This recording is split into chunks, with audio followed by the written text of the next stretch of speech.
We're already tapped out this year. Okay, so we have three presenters tonight, myself, Mayor Kelly Hoppy, and Carmen Camacho. We each have a specific. I'm going to be talking about principally the buildings downtown.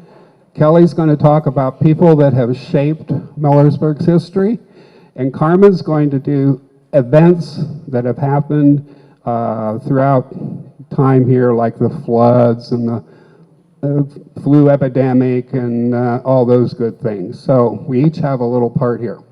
But before we start, I want to say that we're dedicating tonight's program to the Rohde family for their 90 years of history in the community. Absolutely. And I want to tell Arlie, there he is, that he provided me with my first job in 1968. Actually, it was your dad that hired me, and I think you were head of all of us stock boys at the time, so probably was, yeah. So just a brief capsulized timeline here: 1934, 1941, 1945, 1969, 1991. Now, what better way to start off the locations of downtown buildings than to let Arlie, in his own words, tell us about it. Now, he did not realize that 10 years ago, on the 80th anniversary of the store, he did an oral history with Elaine Miller, who was then at the radio station. And since then, she has given me a whole stack of CDs with oral histories from Art Miller, Lee Reining. All this is potential good for future programming. So I thought it would be great because here we go. And I actually have the audio clip. It's 5 minutes of Arlie explaining how Rohde's got their beginning and where their stores were located. This interview is with Arlie Rohde of Rohde's IGA. And Arlie, let's go back to the very beginning when your parents started the grocery store. Well, that's quite a long story. My natural father, Verbal Williamson, who was my natural father, married my mother, Majora Gardner, who lived in the Kilbuck area. And I was born in Blissville, Ohio, and I never knew my natural father.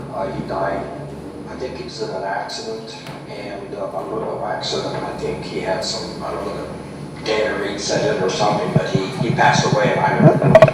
And I wasn't even, I don't think I was 1 year old yet, I'm not quite sure, in that area. But they had a little grocery store, IGA store in Blissville. Well, my father, Glenn, started the business here in Millersburg in 1934 on January the 2nd. He did $29.63 business that first day. $29.63. I found 2 record books, which I never had seen before. He had never showed them to me. My mother never showed them to me, but I found them later when my mother moved out to Walnut Hills. But anyway, make a long story short, a salesman that called on the IGA stores in the area knew my father was single, and then, of course, my mother was trying to run the store in Blissville. And they got together, and eventually they got married, and my mom, Majora, came up here then. So that's how I got to Millersburg. And later on, when I was, I think, about the 4th grade, I had my father adopt me and change my name because I always felt a little uncomfortable when I was in school. My parents' names were Rohde and mine was Williamson. So that's the story on that. So anyway, that's how I got here, and also my mother married Glenn. And of course, this rest is Rohde's been here for, this is 80 years this year. So. Now, where was the original grocery store? The original grocery store, Glenn, was in, well, it was formerly Young's Music and Sound, where they had the fire. That was the original site.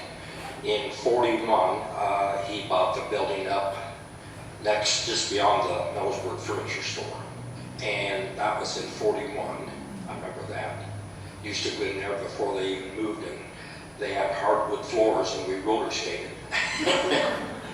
Anyway, then in 54, when I was in the service in the summer, why he expanded and built a little extra room in the back and expanded that. And then later on, I think it was maybe in 60, where he bought the Rainbow Restaurant, which was just to the east, cut a archway, and we had a little ramp leading up going into that room. So, and then in 69, that's when my dad was still living yet. That's when we were building the new store in North Monroe Street. And Dad had really given pretty much the reins of the building and what to put in it and this and that, along with Evan helped quite a bit at that point, going out looking at other stores and seeing what we wanted and needed for the community. And then he fell over there before the store was open. That was July of 69, the weekend that we landed on the moon. I always remember that. And he fell on Saturday and passed away Sunday at camp.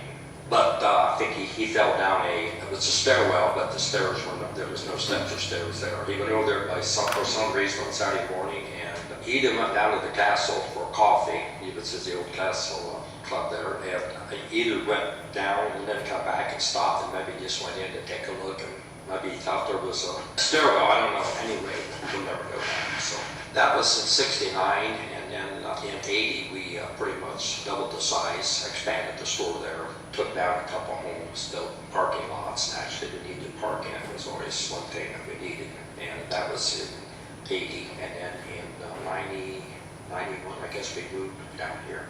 And of course, by then Kurt was taking over and Scott. And I said I wasn't retiring, but I was letting my sons more or less take over the business. And so they did all the planning for this and everything. So it was a real shock to me to really leave downtown, because I spent majority of my life in business there, and I really felt uncomfortable leaving because I felt it would hurt downtown, which it probably did to some extent. But then I knew that in the future, it was necessary to keep alive, and so, because if we wouldn't have probably done the things we did, and my dad did the things we did, on Main Street, we probably wouldn't have survived. On Main Street, there was just a one block where we were, there was Charlie Ramsey. He had a meat market and a small grocery on the corner. Then there was Dad with the IJ, and a couple doors up, there was an A&P, and then on the corner where Bags is now, there was a Kroger. So there was 4 grocery stores right on one block. There was a couple more on the next block west. The Economy Grocery was there on the left, and then there was another 1 or 2 in the next block. So Great.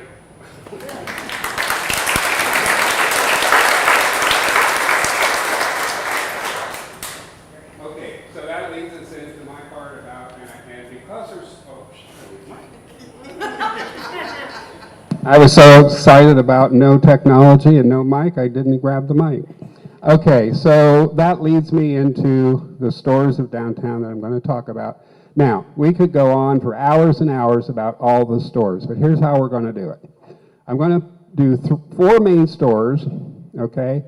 And then, when I get done, I'm going to turn it over to Kelly and Carmen, but then I'll be back and start the audience participation. I've got like 8 questions of stores and where did they exist in the downtown area and west of town just a little bit. So we'll see how good your memory is. Some of you older ones might know. There's some that are easy, there's some that are hard, but that's how we're going to cover a few more stores after that. Now, after we're done, we have our curator has worked for years on this document. This is the Millersburg Building Business Inventory. It is, even by her standards, she said, not absolutely etched in stone, because some things continuously change because we have to update this. This is a compilation of many different sources. So some of the sources we found out to be not true, so we had to go back and research. I have 50 of these. If you want one, you can take one. It dates, it's got the location of the store and what all was in that building as far back as we can, verify. Now, the other thing we ask for you to do, because this is an ongoing document, if you take this home and you find something that is not correct or is not in it that needs to be put in it, don't be afraid to let us know, because that's part of history. That's how history gets corrected along the way. Okay, so having said that, when we're all done, now the reason I don't want to give you this ahead of time is because you'll use it as a cheat sheet when I give you the questions, see? So, so we're not going to allow you to do that till afterwards. So you can take those with you if you like. Okay, the first building we're going to talk about is the Wise Building. Now that was built by Dr. S.P. Wise. It's the Baggs Building, now that you are right up the street here. We have a couple pictures here. The one on the top was shortly after it was built, and then the one down on the corner is taken just a couple days ago. He occupied, with his son, the first floor as his doctor's offices when it was originally built. The architects were Christie and Weber of Steubenville. The remainder of the first floor, basement, and room on the second floor was occupied by Julius Coons, a furniture dealer. The second floor was occupied by the Farmer, later the Farmer Hub, print shop. The third floor was occupied by the Order of the Maccabees, which was a fraternal organization, which we had many in town here. Matter of fact, this room was used by Knights of the Pythias? Or was that up the street? Oddfellows. Yeah, okay. So there are many of downtown of these buildings were occupied by fraternal. The following businesses occupied the first floor have been Baggs, Goddard's, remember that? Seattle's coffee shop, Fair Drug. They moved from across the street. Jane and Sandy's, I used to go there as a kid and buy toys, models.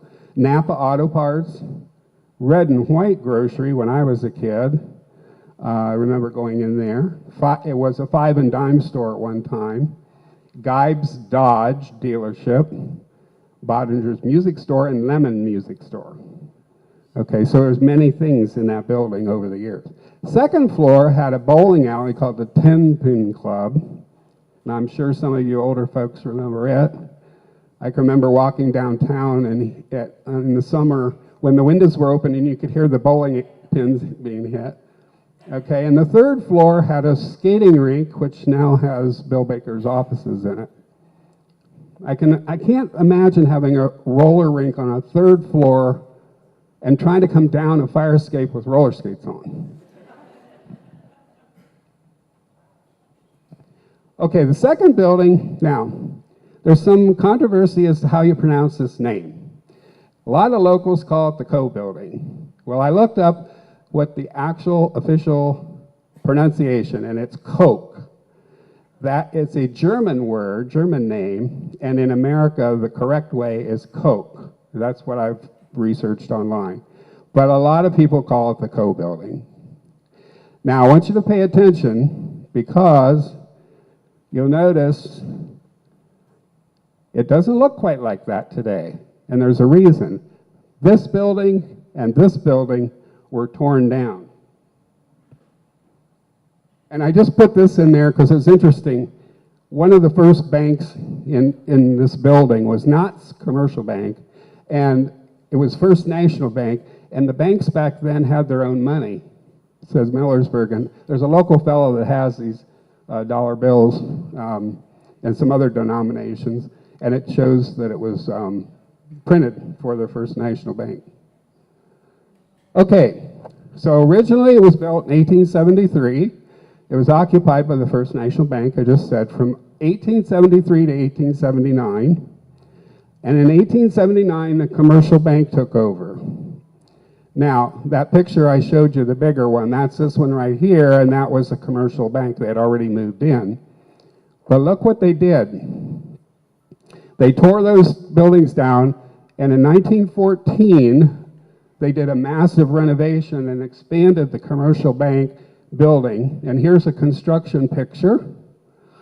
And here's what it looked like afterwards. And this was the east side where the Masonic Temple and the post office was located. Now, there was also the Hudson Shoe Store and a New York Racket Store, they called it.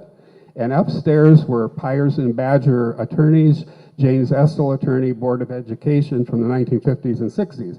The basement was occupied by, I don't know how to pronounce that. Does anybody old timer know? Hannes? And Cliffy Paul's barbershop. Anybody remember that? I used to get as a kid. Yeah, there we go. I used to get my hair cut there when I was a little kid. I don't have any to cut now. He cut it all off. Okay. Later years, it was Gensmer's department store from 1936 to 1970. A lot of you remember that. Mike Emick then bought the store in 1970 and 80s. Of course, CSB was still occupying the main part of the building, and the current occupant is the Holmes County Chamber of Commerce, Travel and Tourism. Okay, now, the third building is the Creamery building, the Millersburg Creamery down here. The original lot was number 106 Deedwith Row in 1824, but the lot was split into 3 lots in 1866, and they built 3 buildings that almost identically match, but the roof lines didn't meet exactly. You can see up here on this one and this one, but the windows are all the same. So that's actually 3 stores that they built together at the same time. In 1890, the 3rd floor was used by the Kilbuck Oddfellows Lodge. Early 1900s, the buildings were expanded to the rear because they weren't all the way to the alley originally. The earliest occupants were from the late 1800s to early 1900s was Parkinson's and Bowser Grocery Store. Now, Parkinson was married to one of the Brightman children that had the Victorian house. 1920, Frank Fankhauser, who was also a judge, opened the Ohio Tire Company. In 1940 to 1980, and many of you will remember this, the liquor store was there. Not that you went to the liquor store, but that's where it was. Numerous occupants from the 1980s included insurance companies, women's boutique, driving school, and since 2020, been occupied by Miller Creamery. Whoa. Whoa.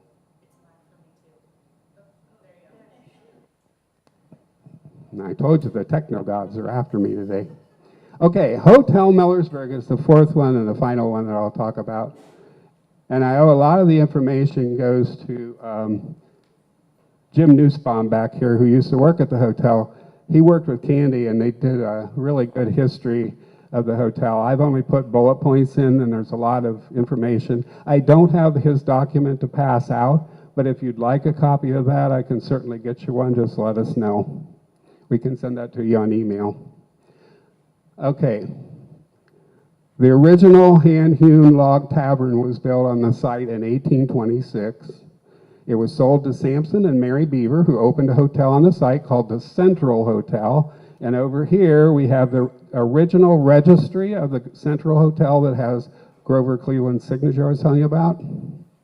He actually stayed there, but we're told today that his secretary signed it for him. So, in 1905, Emma Lawrence changed the name to the American Hotel, and in 1920, it became Hotel Millersburg.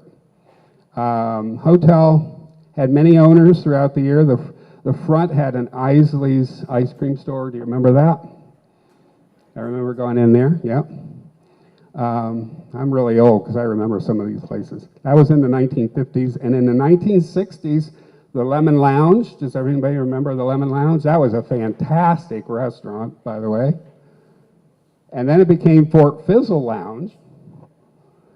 And there were several offices such as lawyers, insurance agents, welfare office, beauty shop, and out front was a bus depot and a license bureau. In 1980, oil producer Gene Smith purchased and did a $1 million renovation on the building. Tom Bird bought it in 1990. He's here tonight. If you have any questions about that. And renovated rooms and added the Brickyard and the Emperor's Cove restaurant. Tom, was there anything else that you did? That were the two things you did? Okay. In 1990, 2002, Bill and Shirley Robinson bought the property and did extensive renovations and added more rooms. And of course, now they occupy clear to the square. And now the current owners are Dave and Karen Patterson, and they purchased it in 2017 and did more upgrades. And now it's a quilt retreat plus the hotel. These are pictures at the bottom here of the inside of the lobby of the hotel originally. Okay, so there are other buildings downtown, and we'll talk about those in a minute, but I'm going to turn it over here to Mayor Kelly. She's going to come up and talk about people that shape Millersburg.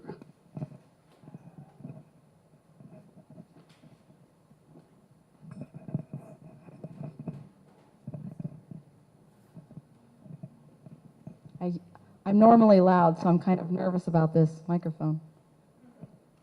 Okay, that's it.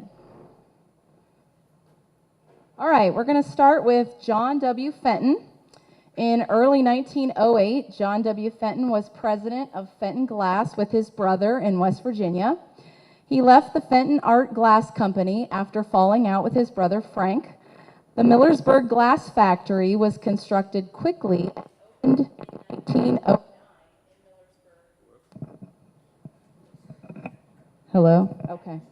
I'm too far. The Millersburg Glass Company opened in 1909. Maybe it's, I don't know. Okay, I'll try. Okay. Millersburg Glass began designing some of the most unique carnival glass pieces on the market with their signature crystal, amethyst, and marigold pieces. John introduced the new radium line right before Millersburg Glass closed, which glows under black light, if you didn't know that.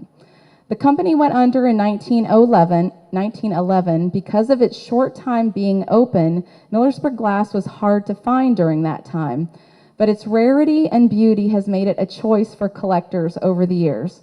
Although John was not alive to see it, his vision for Millersburg Glass came to fruition as many of us here today enjoy the rare beauty it holds and happily own a piece of his legacy.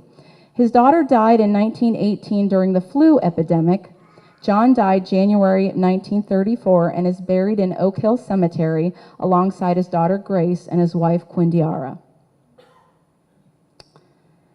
Lewis Myers, another large monument out at Oak Hill Cemetery, marks the grave of a very successful early businessman here in Millersburg. Lewis Myers was born in 1811 in Germany, emigrated to America in 1836, coming to Millersburg the next year with his peddler's pack. Working in a grocery store, he eventually embarked in his own dry goods store, which gradually grew into the most prominent business establishment in town. This is an ad for it from the September 17th, 1868 Holmes County Farmer. We have his original leather bankroll here tonight. It's right over there. It's to the left of Dr. Patterson's World War II trunk, if you'd like to check it out. He was succeeded in business by his two sons, Samuel and W.J., who constructed an impressive large brick building opposite the courthouse. This building, which currently houses the H-15 Youth Center, that's the building that Lewis Myers built. The original west room of the building included furnishings, notions, linens, and beddings. Upstairs, you would find carpets, cloaks, drapes, and mourning goods. I don't know what mourning goods are, but that's what you would find upstairs. In later years, the building served as a restaurant, different groceries, and general merchandise stores, including a 5 and dime and a Dollar General. Lewis went on to establish the Myers Exchange Bank. His family homestead still stands at the northeast corner of South Washington and Adams Street. All right. John Koch. John was a prominent banker in Millersburg, born in 1839. In 1864, he entered the mercantile business, buying his father out, and he continued there until 1874, when he became a cashier at the Commercial Bank of Millersburg, and later he became the president. He was a prominent and well-known citizen and businessman of Millersburg, serving on the school board and the cemetery association. He married Jenny L., daughter of Robert Long. Robert was the president of First National Bank, which was succeeded in 1879 by the Commercial Bank. You will all recognize John Koch's house, which is located on North Washington Street, the current home of Rob Hubbis. All right. Lyman Critchfield. Lyman was born in Danville, but his family moved to Millersburg when he was 3. He graduated from Ohio Wesleyan University, and then he studied law and was admitted to the bar here in Ohio in 1853. That's when he began his practice here in Millersburg. He was elected to be the Holmes County prosecutor in 1859. He resigned from that post in 1862 when he was elected to be Ohio's 8th Attorney General. He was a Democrat. He defeated his Republican contender, Chauncey N. Olds. He served 1 term as Ohio's Attorney General and was defeated in 1864. Twice, Lyman was nominated to be a judge for the Ohio Supreme Court and did not win. Lyman married Adelaide Schaefer on October 2nd, 1854. They had 7 children. Lyman went back to his practice here in Millersburg and passed away at his desk in 1917. Next we have Charles Barnhart. Charles Albert, known by Chuck, was born March 2nd, 1918, the 7th child of John and Edna Barnhart. Chuck enlisted into the Army during World War II. After he came home, he married Ethel Zimmerman in 1939. They had 5 children: Emmett, Dennis, Charlotte, Bonnie, and Wendy. In 1952, Lee Barnhart bought a Soho station and small grocery on State Route 83 near the present-day McDonald's. In 1857, Lee and his brother Chuck opened a market and gas station combination on South Washington Street at the present used car lot. Later, in 1959, the 3 brothers, Lee, Chuck, and Olis, expanded the business and built Barnhart Supermarket and Soho Station at the present Barnhart's location. When Chuck retired in 1978, Dennis bought the gas station. The supermarket was sold in 1981. The gas pumps were removed in 1993. And Jay, Dennis's son, became the sole owner in 2013. There have been 5 generations of Barnharts working over 72 years, nearly all taking their turns stocking shelves, bagging groceries, pumping gas, and shining windshields. Chuck passed away November 24th, 1996, at the age of 78. Next we have Dr. Owen Patterson. Dr. Patterson was born in Millersburg and then moved to Holmesville, where his father was the owner of the Holmes Lumber Company, which at that time was one of the makers of the Louisville Slugger bats. Doc graduated from the College of Worcester in 1933 and the Ohio State University in 1940. He married Mildred Clara the day after he graduated from medical school on June 11, 1940. Doc was commissioned as an officer in the U.S. Army in 1940, attaining the rank of major before his discharge in 1946. During this time in the service, he spent 16 months in China, India, and Burma as a flight surgeon.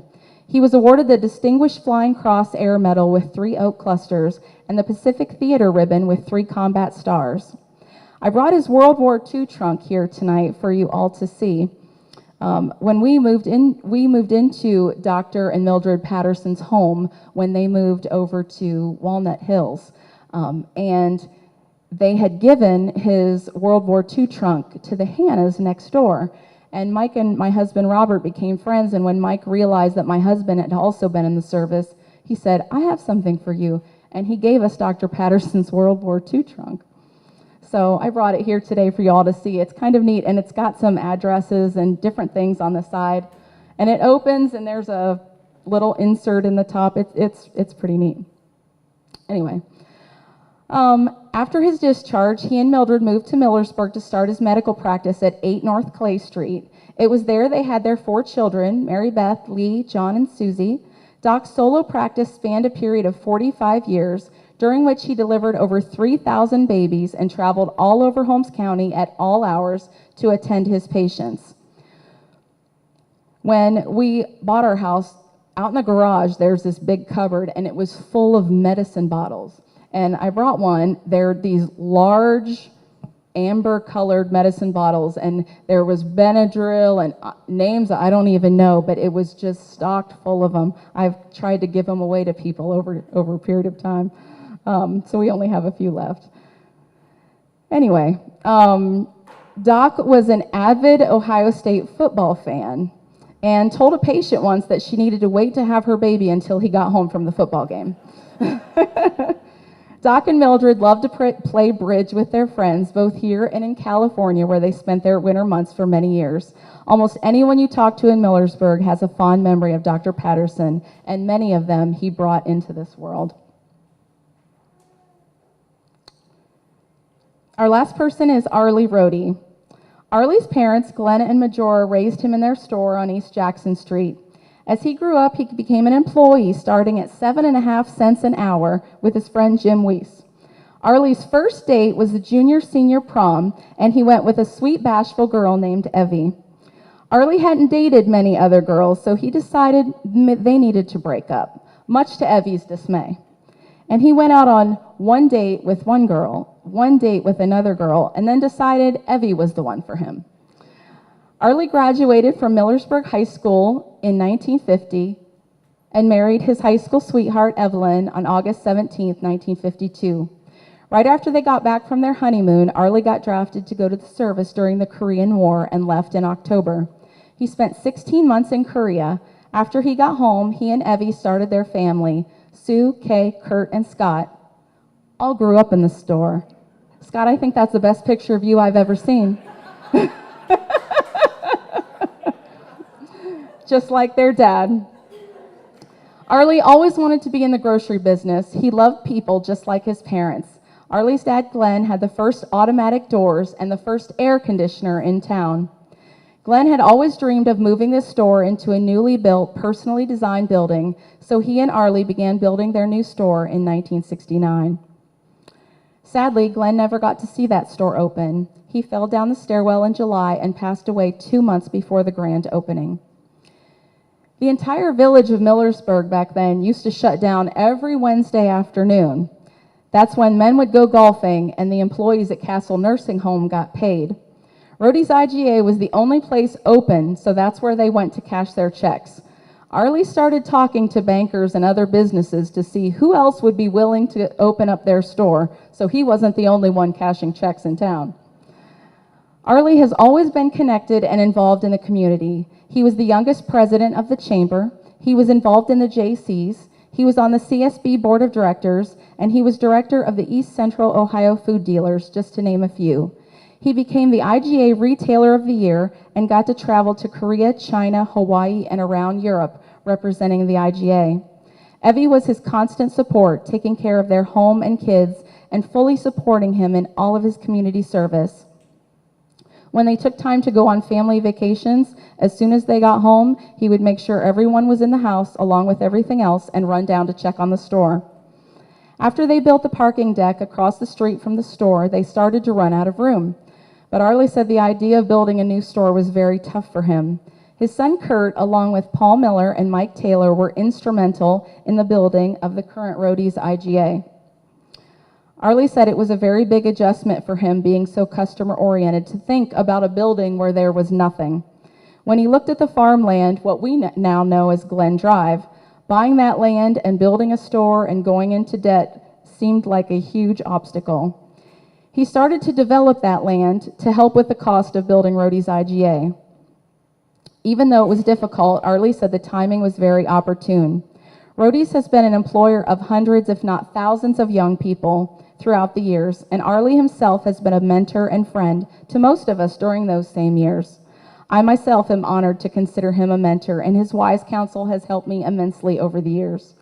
Arlie has been rooted in our community his entire life. His service to Millersburg throughout his life is a testament to why I consider him worthy of honor alongside men like John Fenton, Lewis Myers, John Koch, Lyman Critchfield, Charles Barnhart, and Dr. Patterson. It's an honor to have you still with us, Arlie. Thank you for your sacrifice and service to Millersburg.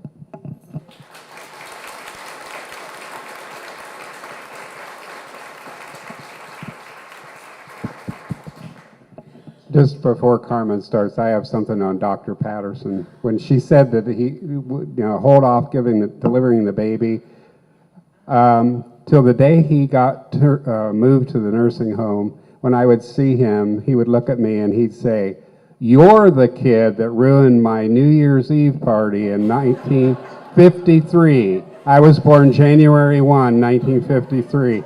And he never let me forget that. He said, "Your mom," I told her, "No, you got to wait till after my party." I just had to add that because that was a good, fun Dr. Patterson story. Okay, well, I'm going to be covering some events that happened in Millersburg. Most of mine are centered around 1900 to current. So the first thing is presidential visits. Millersburg had two presidents that were here. The first being Grover Cleveland. So a couple interesting things. He was the 22nd and 24th president. And depending on how this year goes, at this point, he is the only person to have served, took a term off, and then served again. He was also the first Democrat elected after the Civil War ended. And of course, we've been talking about the book. Here are some pictures of the register from when he stayed at the Central Hotel, which of course is now the Hotel Millersburg. This is just the close-up of the signature that apparently is not his.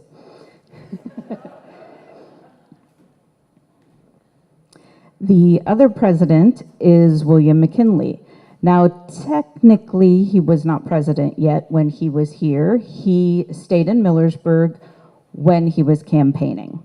So he was our 25th president, and of course, had a fairly short term as he was assassinated September 14th of 1901. When he was here, he stayed at the home of W.T. Hull of Stroman Hull Pharmacy, which they were on West Jackson Street. Those of you who don't recognize the old picture of the house, I have the current one, which is on Jackson Street right up here. Obviously, it's from two different angles because Mark kept saying, no, it doesn't have an enclosed porch. It didn't originally, but it does now. I've actually been in the house. My brother looked at it at one point a few years ago, and I was like, oh, okay. Weird bathrooms.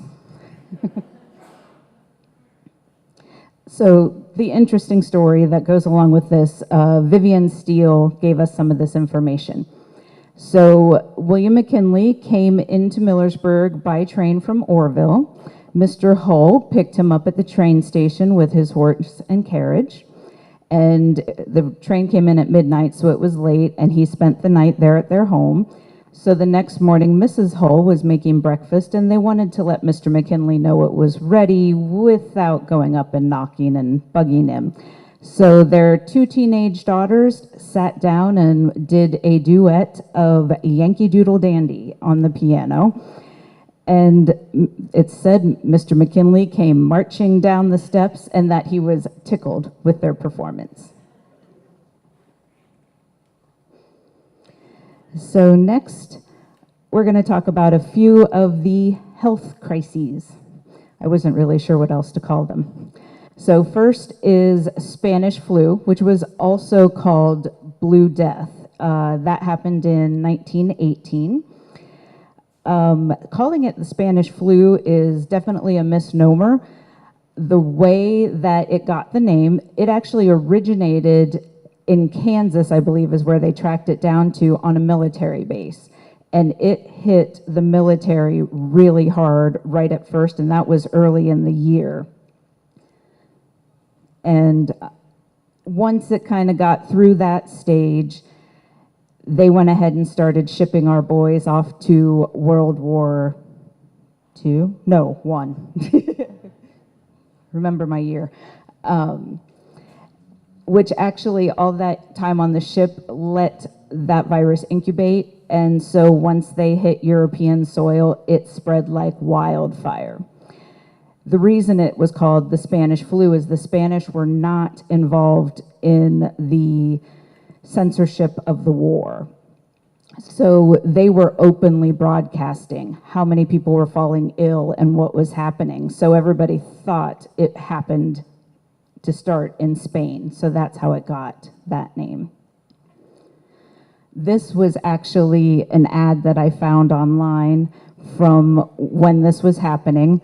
And obviously we all still remember COVID.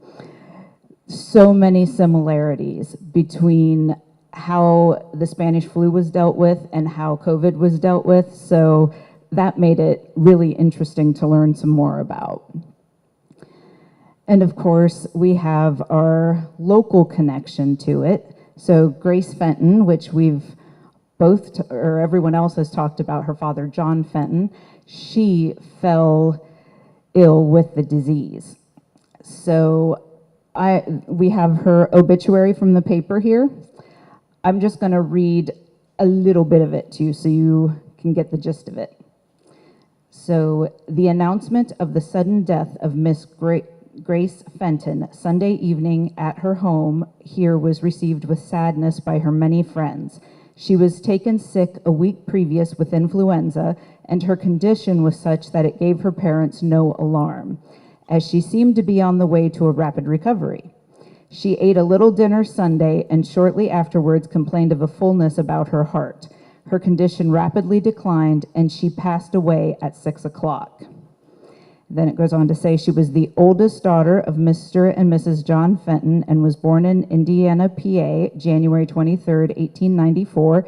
She is survived by her parents and two sisters, Helen and Nellie Fenton. The funeral, which was private, was held Tuesday afternoon, services being conducted by Reverend Davis at the M.E. Church Internment in Oak Hill Cemetery. That was one that I'm sure hit a lot of people. I just actually find it very interesting, the difference in how obituaries were written then versus now, because now we all want to know, well, what happened to them? This told you. But I've also got a few things specifically about the Spanish flu and how it behaved. So what made it really different was that, kind of like COVID, it didn't just hit the very old or the very young or those with compromised immune systems. It tended to take out healthy people in the prime of their life. And the reason it was also called Blue Death was because it actually made people cyanotic. They were essentially drowning. Their lungs were filling with fluid. And I've found this comment disgusting, but also important. So when triaging scores of new patients, nurses often looked at the patient's feet first. Those with black feet were considered beyond help and were carted off to die. Yes. And so the U.S. lost 675,000 people to the Spanish flu. That was more casualties than World War I, World War II, the Korean War, and the Vietnam War combined. Next, we're going to talk about polio. So, in the early 20th century, polio became one of the most feared diseases of the developed world. The disease would hit without warning and required a long quarantine period during which parents were separated from their children. It was impossible to tell who would get the disease and who would be spared. The consequences of the disease left polio survivors marked for life, leaving behind vivid images of wheelchairs, crutches, leg braces, breathing devices, and deformed limbs. So when the vaccine was finally created, which I believe was 1955, thank you. This was actually up at Millersburg School, and this is, you can see they've got the turkey baster in there as they are putting the doses out, ready to get people going. And literally, people were lining up to come in and get their little vaccine. I chose to put these two pictures in because I thought some of you might recognize some of the faces. I know those always make it a little more fun to look at the older pictures. So I'm going to do a little bit of the timeline here. So Saturday, June 17th, 1916, an official announcement of the existence of an epidemic polio infection was made in Brooklyn, New York. That year, there were 27,363 cases, 7,100 deaths due to polio in the United States. In 1952, so a good bit later, the high water mark for the polio cases in Holmes County hit. That was 55 cases and 4 deaths. July 10th, also 1952, health officials warned people to keep sick children in bed and away from the rest of the family and remain in quarantine for 2 weeks. A week later, on July 17th, 15 new cases had popped up in that week. So the health commissioner, Adam Ernie, asked for the closing of stores at 6 p.m. Many of the stores had invoked a no children under age 15. They had to stay outside. It was a different time. We would leave our kids out. You didn't have to take them into the store with you, I guess. So this isn't as sad as it looks, but this is a baby that was being vaccinated. And you know, this nurse, she's just shushing him, trying to calm him down so they can dump the vaccine down his little throat, make sure he's all good and taken care of. So it was believed that for every case diagnosed, there were 40 to 50 people who had the disease in a mild form and weren't aware of it. And those who were unable to be treated at Pomerene were sent to Akron Children's. By July 31st, the adult and business restrictions were lifted after no new cases had been diagnosed. So frankly, to have it go that quickly within a month, that's a pretty good thing. So they did discourage picnics, reunions, festivals, large gatherings, anything like that. Because this happened in July, that was also good timing, but several of the school openings were still delayed or temporarily closed if there were any reported cases. So by 1953, there were 9 cases reported, so definitely going down. In 54, there were down to 3, and then in 55, in April, is when the county began the immunizations, which is, that was just for first and second graders, and then the other grades and the general population were to follow. So kind of like when the COVID vaccine came out, and it was like, okay, the biggest risk people were the first ones to get it. Next, I know we've had a lot of weather events. I'm just going to focus on a few of them. The first being the flood of 1969. So, lost my place.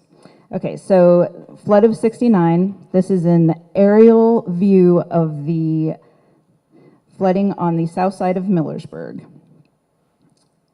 No, this is not. That's my other picture.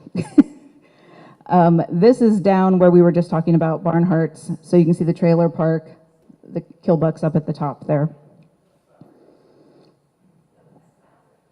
That's south? Oh, that is south. I went to West Holmes. Sorry. Okay, so a little bit about how this happened. So the storm hit from July 4th to July 5th, 1969. So in north central Ohio, this was an unprecedented event. Never before had such intense and widespread precipitation been recorded for a summer in Ohio, according to the U.S. Department of Commerce in 1969. There was more than 14 inches of rainfall in less than 24 hours. I wish I could stop losing my place. Okay. Here we go. The Glatz Trailer Park. I thought this was a really neat picture to show just how high the water was coming up. You can see some of the cars there. So on July 4th, 1969, it was supposed to be marked by picnics, fireworks, patriotic celebrations, and instead it turned into one of the area's most tragically memorable disasters. The downpour started in the evening and turned into a flood, killing 22 and resulting in $17 million in property damage in Wayne and Holmes County areas. This is the west side. Now I got my sides straight. So the fairgrounds were the hardest hit, which if you're in Millersburg, you know it's always the hardest hit. The buildings, sheds, portions of the buildings were knocked off their foundations. The community pool was completely flooded. And just another view there. So long distance service, as in phones, was eliminated at 2 a.m. on Saturday morning. Electricity was lost around 7 a.m. and wasn't restored until 1:34 in the morning on Sunday. A 52-car Penn Central freight train was going from Akron to Columbus, and it was stopped by sandstone being undermined from the railway bridge west of Millersburg, and it was strewn across the tracks. So they had to get the Millersburg firemen out there to rescue the crew. That went well. But these are some pictures I found at the library. This is actually a mobile home that floated away and wrapped around a utility pole. And then the Sinclair Bulk Station. And then the blizzard of 1978. I, of course, am too young to remember this, but my mom tells me I was in it. So this was the worst winter storm in Ohio history, and it struck before dawn on Thursday, January 26th of 1978.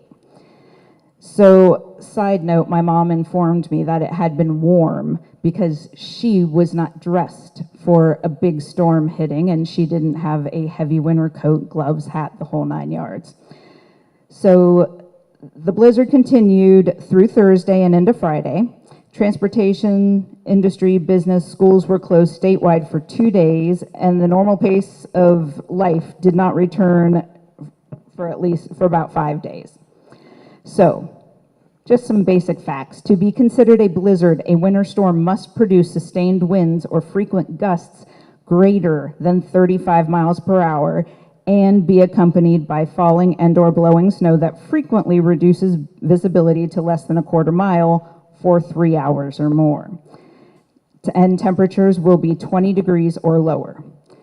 A severe blizzard is characterized by wind speeds of 45 miles an hour or higher and a great density of falling or blowing snow that frequently reduces visibility to near zero and temperatures generally 10 degrees or lower.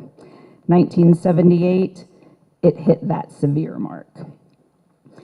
So the temperatures dropped. Rain and fog were present during the evening hours on the 25th, around 30 to 40 degrees. The National Weather Service issued a blizzard warning by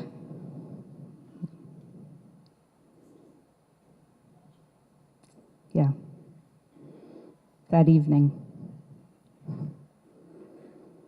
There we go.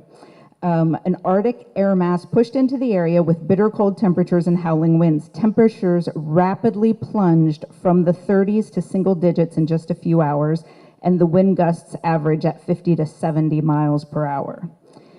Extremely cold wind chills took things to minus 50 degrees or lower, making it very, very dangerous to be outside.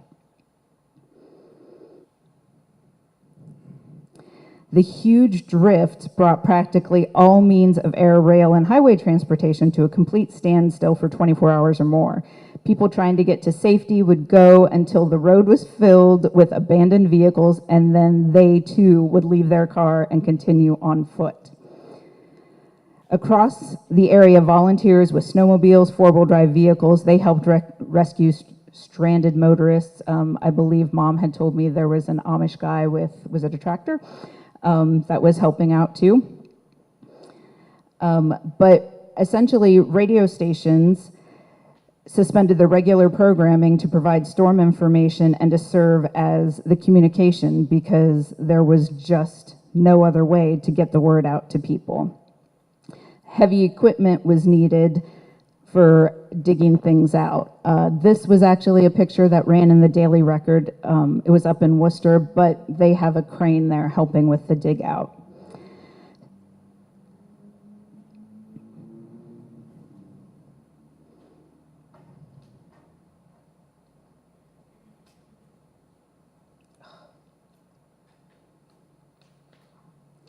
So the death toll for the entire state of Ohio was 51 people. This is the quick rundown. 22 of those were the result of exposure. 13 died from the cold while trapped inside their vehicles. 13 died inside their homes after losing power or heat, and heat.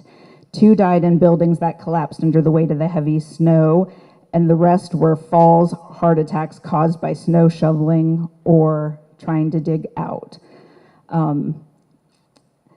The funny thing is, with so many highways closed, 0 traffic-related deaths. So another interesting thing to add to this, agricultural losses from that storm totaled $73 million throughout the state of Ohio in 1969. And that was losing livestock, production, property damage, and milk and egg losses because those farmers who were milking couldn't do anything with the milk. They had to dump it. So those are impacts that a lot of people maybe didn't think about, but this is one I've heard of so much. When I worked at the Daily Record, I remember the circulation guys saying, oh my gosh, people were calling and they were so mad that their Daily Record couldn't be delivered. And they're like, yeah, we can't get out on the road to deliver those papers. So now I'm going to take a big time leap into the current century to the ice storm of 2004. So most of this is really fresh in my mind because it was only 20 years ago and I really remember it well. So we were really lucky at my house. Well, not at my house, at my parents' house. So that storm blew in on a Tuesday. And I was at work. I worked at the Daily Record. I was busy getting the papers ready to go. And my family was all flying in that we were going to have our whole family together for Christmas. And we were planning to go Christmas shopping that night. And my mother called me and informed me that I am not going Christmas shopping. And she's like, don't be ridiculous. And I was like, I'll play it by ear. We'll see how it goes. It took me an hour to get from Worcester to Millersburg. It was literally rain that was turning to ice as soon as it hit. Like when my wipers would go, it was taking a thin sheet of ice off the windshield. And so obviously we were good and we didn't try to go shopping. Went home, went to bed, got up the next morning and I'm like, oh, we got a little snow. Got ready, went out to get in my car, and I could not open my car doors. It had a 1/4 inch of ice coating it. I went and got a broom handle and started beating it. That didn't work. And of course, the power was out. Fortunately, I also had a Jeep Wrangler, so I just slapped the windows on that. The ice fell off, and I could, get on my road to work. I almost made it to Holmesville as I was going up that little hill before the car wash. All of a sudden I hit ice and I came to rest 6 feet off the other side of the road and I was now facing south. And I thought, if that isn't the hand of God telling me to go home, I don't know what is. So I went home. And actually I went to my mom's house and I'm like, I don't have any power. Well, they didn't have any power, so everybody was at mom's house. We looked outside about a half an hour later and I had 2 flat tires. Apparently when I hit, broke the seal and my tires went flat on the one side of my car. They did make me go to work that day. But it didn't take long. Roads got cleared for the most part. The snow kept falling and falling, and the temperatures kept falling and falling. We went up to Worcester. I remember Walmart was closed, but they were allowing you to come in and shop with someone with a flashlight to get the necessities you needed. We drove to Worcester because I had to go lay out papers for the holidays, and then my dad could go to Lowe's and stock up. We had oil lamps to give us light. We had all of this family planning to come over for Christmas Eve, so we were like, nope, the party will go on. There's no gas stove in Mom's house. However, they do have their barbecue grill on the back porch hooked up to the house gas line, and it had a burner. So Mom took the camp coffee pot out, made coffee. We did all our cooking on the grill, and it was 0 with a crazy wind chill. So the cooking took a little extra time. We had a gas water heater so we could shower. Then there was the furnace. Dad went, pulled the truck up on the side of the house and plugged an inverter into it, and he'd just keep running the truck every once in a while to keep the battery charged, and that ran the furnace. So we were all set to go. Now, where Mom lives here in town, we're very lucky because she always gets power back first. The last storms that we got, their power might have gone out very shortly. Everybody else's was out longer. I'm one street over. I didn't get my power back, for a couple days. My brother was on the other side of the school at that point, and he was out of power even longer. The people hit the hardest were the ones outside of Millersburg, of course, because some of them didn't have power for weeks. I do have a little scrapbook over there if anyone wants to see pictures of the ice storm.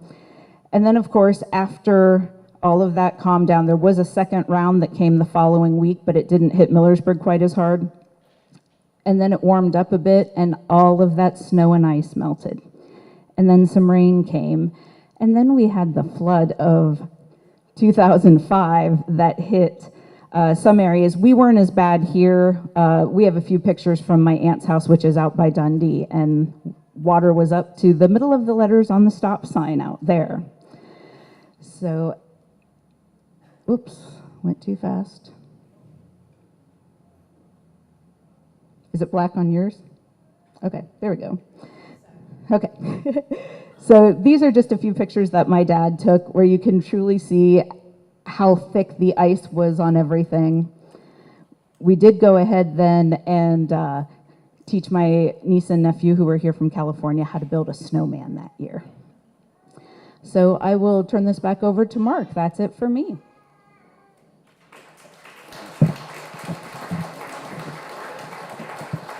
Okay, so I'll get mine back up here.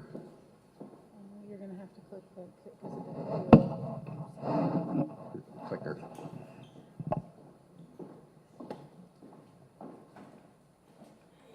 Fast forward. Okay. Oop, oop, oop, oop, oop. There we go. All right, let's see. Let's get you guys involved here. Where were they located? Now, these are the questions, so we'll not answer them until we get to the next part. Where was the Blue Goose Saloon? Where was the Star Electric Theater? Now, if you were paying attention to the pictures earlier, you would have seen the Star Electric Theater. And if you saw the Bargain Hunter this week, you would have seen where the Star Electric Theater was. Which building was the Alexander Hamilton Restaurant located in? Where was the Thomas Hotel? Ah, there's a guy that knows where it is. Where was Huffman's Drugstore? Now, some of these are easy. Where was Huffman's Drugstore? Right, right, Freddie Huffman. Now, this one's real easy, I think. Where was Maddie's Marathon? Where are the village offices now? Now, let me ask you this. Does anybody know what else was on that site?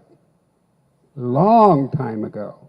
Where before the village office was Maddie's Marathon, before that, way back. I'll bet there's nobody in here that's old enough to know what was on that site. Has anybody ever heard of the, what was that back there? What was it? I still didn't hear you.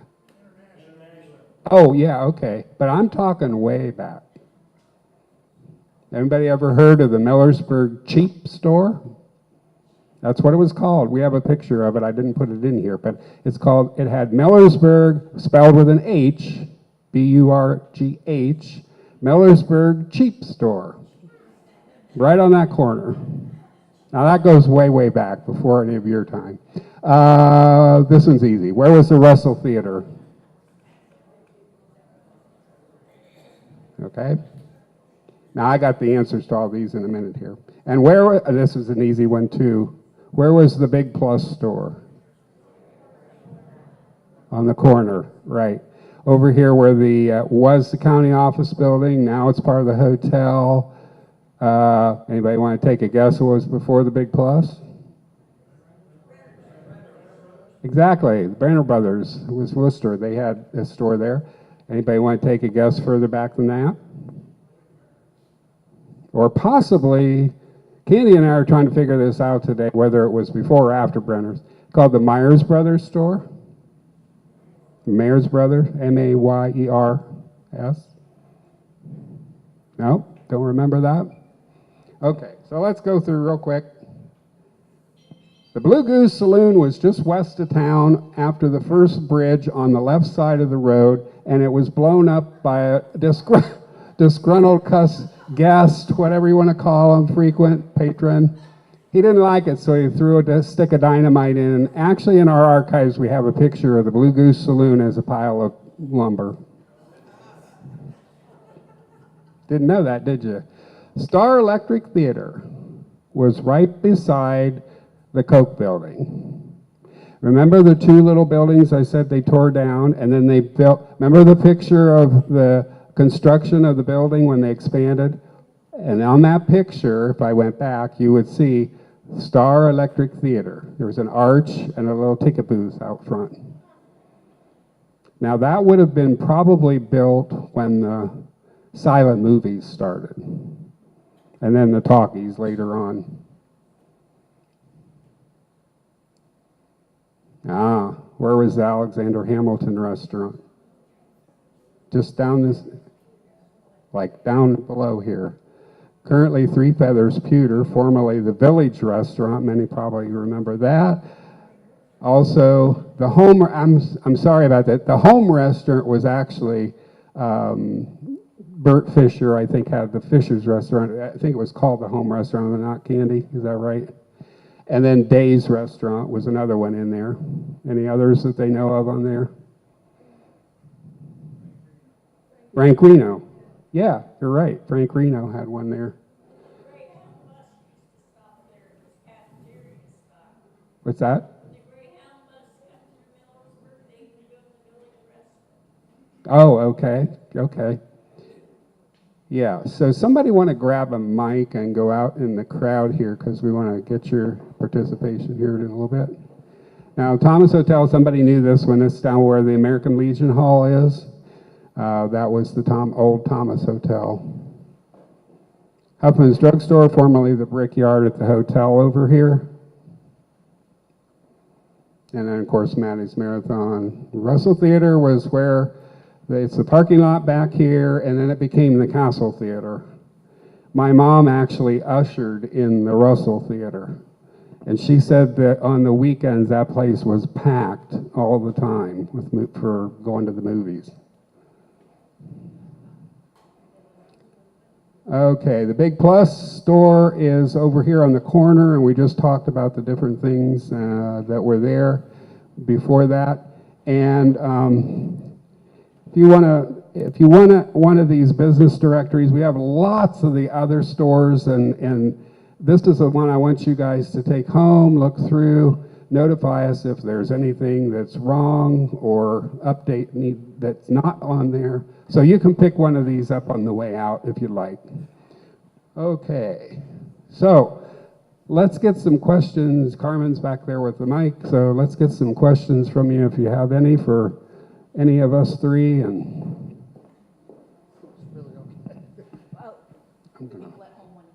Just if you're going to do part 3, 1913 flood. Yeah. Would be very 1936 also.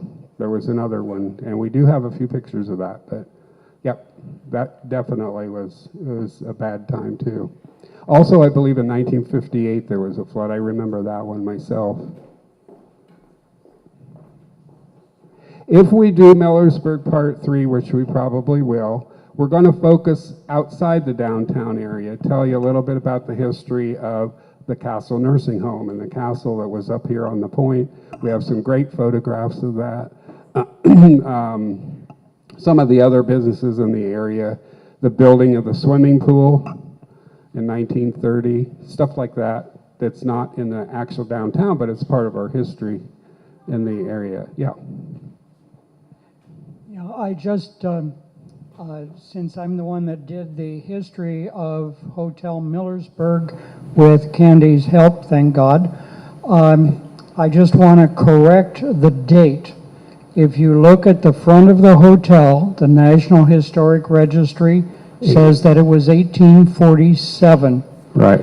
In my looking at everything, I cannot see anything that happened in Millersburg in 1847. Certainly not the building of a hotel. But in 1834, we had the Great Fire of Millersburg, which started back on the area along Adams and South Washington. It burned that whole area of what is now parking lot and a few houses across from the post office. The records say it stopped at the alley behind the hotel called the Empire, 1836. Yeah. So there was a hotel on the site of the Hotel Millersburg that at that time was called the Empire Hotel, which then went on to become the Central Hotel, which became the American Hotel, which became the Hotel Millersburg. Right. So the real building has to be at least 1834, and I project probably more like 1830. That's good. He's the guy that did that, and I've got his paper, and if you want that, it's real detailed that Jim did. So if you want that paper, right, just let us know at the historical site. We'll make sure you get it. Question, somebody had their hand up out here. Anyone else? Now, like I say, this is not all etched in stone because, like I say, history changes sometimes and gets updated periodically. So that's what we want you to do, is that don't be afraid to contact us, because sometimes our sources of information we find out are wrong on some things. So that's how you get the correct version eventually. While we're waiting there for some questions, I put some thank yous up here. And the one that I really would like to thank a lot, I think the other speakers would be Candy Barnhart. Candy, can you just stand up for a minute? Because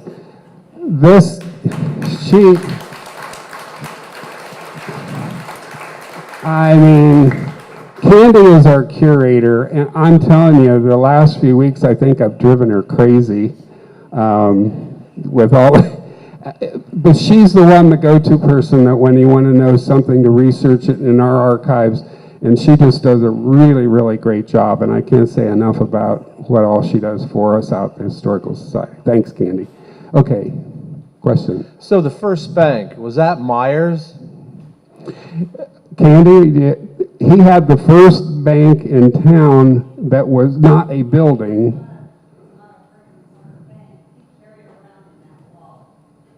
And what year was that? He carried it around in that leather folio over there. Hold on, Hang on just a second. We'll get the mic over there because Candy knows, she's been researching this stuff. So the people at home can hear. There was not a brick and mortar building. There was no building for the bank. He carried everything in that wallet. I suppose it was a briefcase of the time, and if you opened it all up, and I opened up all the little receipts in there, and there were early people who would borrow $50 or $250, and he kept all the payments and all the things that people owed him. So that was actually his bank. Bank in a wallet. Yep. But as far as in the co-building, that was the First National Bank, 1873. But that wasn't very long till CSB took over. Any other questions, comments, suggestions? Stories. Stories, yeah. I remember when I told you I was born in 1953, my mom is still living, she's 94, and her memory's really good. She said she was literally scared to death when she was pregnant for me and didn't go out of the house very much because she was afraid she was going to get polio and then it would have affected. Maybe that's what happened to me, I don't know. I have friends though in my class in school that had polio during that period, and it left them a lifetime of, problems with their limbs and had braces on their legs. Anything else? Stories about the blizzards or floods that you survived that you want to share? You're going to do some stuff around it, like we've got inmate noodles and Yes. things like that, Yes. that were businesses that brought recognition to the town but weren't in the town. Yeah, as a matter of fact, when Elaine did the oral history with Arlie, she did a whole series of them, and one of them is Lee Reining talking about the early days of the inmate noodle. So what a great source for us to be able to use that. There's all kinds of oral history she recorded. And I would thank Elaine for doing that. When she left the radio station, she had copies of all those and kept them so that we could get them eventually and archive them and use them for history. What better way to come right from the person's mouth? And that was, Arlie, that was a great way to start the program with yeah, Tom. Hang on here just a second. The problem is, oh, by the way, this is being live streamed on the internet, so if we don't give them a mic, they can't hear out there in the internet. Since we have agriculture in this county, I think one thing that's very interesting is in the mid-50s, there were 7 farm machinery dealerships in Millersburg proper. Yeah, did you hear that? There was 7 agricultural deals. Wasn't your dad one of them? Alice Chalmers. Yeah. Any others? Okay. Well, I appreciate everybody coming out tonight. What a great facility this is. We love it. And we'll look for other programs from us next year. We've got quite a bit in the works for next year because it's the end of the bicentennial celebration. And we have Clue at the Mansion coming up. If you want to have some historical, unusual characters that you'll interact with, you can pick up a flyer in a couple of weeks. We have Clue at the Mansion, Unsavory Characters of Holmes County. We have a Bigfoot. We have an alien. We have many other ones, and so it's going to be a fun night. We have a few reservations still left if you want to pick up a flyer back there about it and register for that. It's a lot of fun. A lot of fun. Carmen's the head of the Clue game, and it's become real popular, so. All right, thank you very much, and thank you, speakers.